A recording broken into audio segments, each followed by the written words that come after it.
Night descended like any other, but by dawn the United States had fallen silent in a way no one could explain.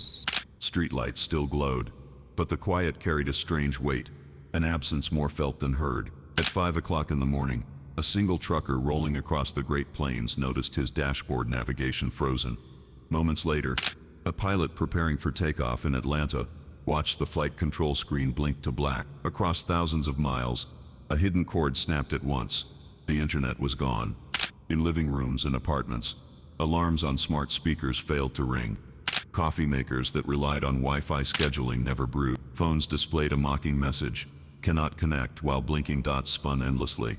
Parents poked at screens, convinced the problem was local. Children groaned as video games stalled mid-match. Within the first hour, radio stations became lifeline. Callers described entire neighborhoods without data, whole cities cut off from streaming, banking, mapping, shopping, everything. The pattern was unmistakable. This was not a regional outage or a passing storm. From the tip of Maine to the beaches of California, every digital artery had been severed. By mid-morning, the old sounds of the pre-internet world began to creep back. Car horns blared in gridlocked intersections where traffic apps once smoothed the commute. Cash registers clattered as clerks fumbled with paper receipts. People dug through drawers for forgotten address books and dusty landline phones. The soft rustle of paper maps unfolded in gas stations that suddenly mattered again. Hospitals switched to handwritten chart. Airlines grounded flights when cloud-based scheduling vanished. Power companies scrambled to keep electricity flowing as automated controls went dark. Markets froze. Electronic trades could not clear. For decades, Americans had lived as though the web were air itself, essential, invisible, and infinite. Now that air had vanished, and the nation held its breath, rumors flared like sparks in dry grass. Some swore a foreign power had launched a massive cyber attack. Others whispered of a solar storm. A few claimed the government itself had flipped a master switch to test society's dependence on the net. With no official explanation, every theory found believers. As the sun dipped toward evening, reality settled in. This was not a brief inconvenience. It was the first day of a new existence, and no one could say when or whether the digital heartbeat would return. A question pulsed through every home, every office, every quiet street.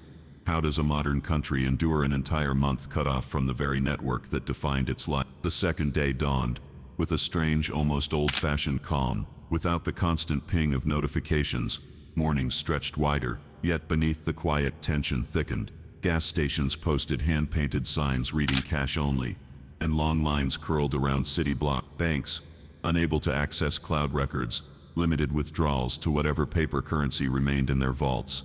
By the end of the first week, the impact on commerce was undeniable. Supermarkets rationed staples, flour, rice, canned goods, because supply trucks were stalled without digital manifests. Farmers who once sold crops through online exchanges stood beside roadside stands, trading vegetables for cash or even labor. Major shipping companies reverted to clipboards and telephones, but nationwide logistics slowed to a crawl. News traveled at a different pace. Radio hosts became household names, their familiar voices guiding listeners through rumor and fact. Local newspapers, once on the brink of extinction, printed extra editions. People gathered around community bulletin boards the way their grandparents once had, reading flyers for everything from lost pets to neighborhood meetings. Social life reshaped itself. Teenagers who had lived inside streaming platforms and group chats rediscovered parks and porches. Strangers struck up conversations in grocery lines, swapping tips on which stores still had milk or where to find working payphone. Churches, libraries, and school gyms transformed into nightly meeting halls. For the first time in decades, eye contact replaced emojis, but not all change was gentle. Hospitals stretched thin as electronic health records remained unreachable. Doctors scribbled prescriptions on paper, praying that pharmacies could decipher handwriting. Airports operated with skeleton crews, grounding many flights for safety. Some factories shut down entirely when automated systems failed, sending thousands home without. The stock market, built on instantaneous digital trades, stood frozen. Retirement accounts and mutual funds could neither rise nor fall, but uncertainty gnawed at investors. With no clear picture of national productivity, economists warned of a deep recession. Foreign governments voiced concern, fearing that America's silence might ripple across global markets. Week 2 brought deeper psychological effects. Without the comfort of endless entertainment or the distraction of social feeds, People were left with themselves and with one another. Old family tensions resurfaced.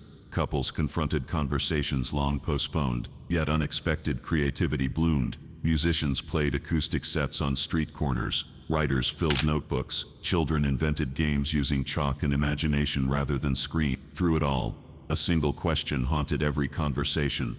How long could this last? Government officials released brief radio statements, promising that engineers were working around the clock, but offered no timeline. Whispers of sabotage and secret technologies only grew loud. By the close of the second week, Americans realized they were no longer waiting for a quick fix. They were learning, sometimes painfully, to live in a country where the internet, a lifeline once taken for granted, might remain dark for far longer than anyone had dared to imagine. By the third week, Americans no longer spoke of when the internet would return. They spoke of if.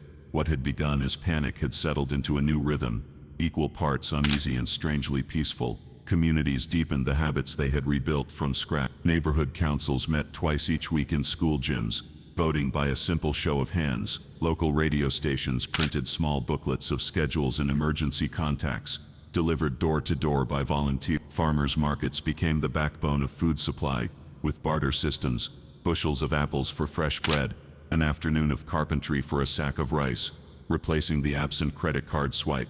Economically, the nation reshaped its small factories, converted to manual processes, and hired workers to replace automated lines, giving rise to unexpected jobs. Independent bookstores and record shops enjoyed a quiet renaissance, yet large corporations built entirely on digital advertising or streaming collapsed, their headquarters standing like glass monuments to a vanished age. The stock market, frozen for almost a month, existed now as a memory of a more fragile economy. Politically, leaders admitted what many already suspected. No one fully understood the cause. Federal engineers confirmed that satellites remained intact, fiber networks uncut. Something unseen, whether a cascading software failure or a phenomenon no one could name, had simply severed the nation's access. International allies offered help, but the blackout stopped precisely at the country's borders, as if an invisible curtain had fallen. Ordinary life, meanwhile, continued to surprise. Families dined together nightly without glowing screens. Children learned to ride bikes, play instruments, and tell stories long into candlelit evenings. Couples rediscovered quiet walks and handwritten letters. Many Americans confessed, in low voices at first, that they felt freer, lighter, unburdened by the endless scroll. Then, as abruptly as it had vanished, the connection returned. At exactly midnight on the 30th day, routers blinked alive, phones lit up, and screens flooded with a month of unsent messages. Social platforms roared back to life, their feeds instantly overwhelmed by a tidal wave of photos,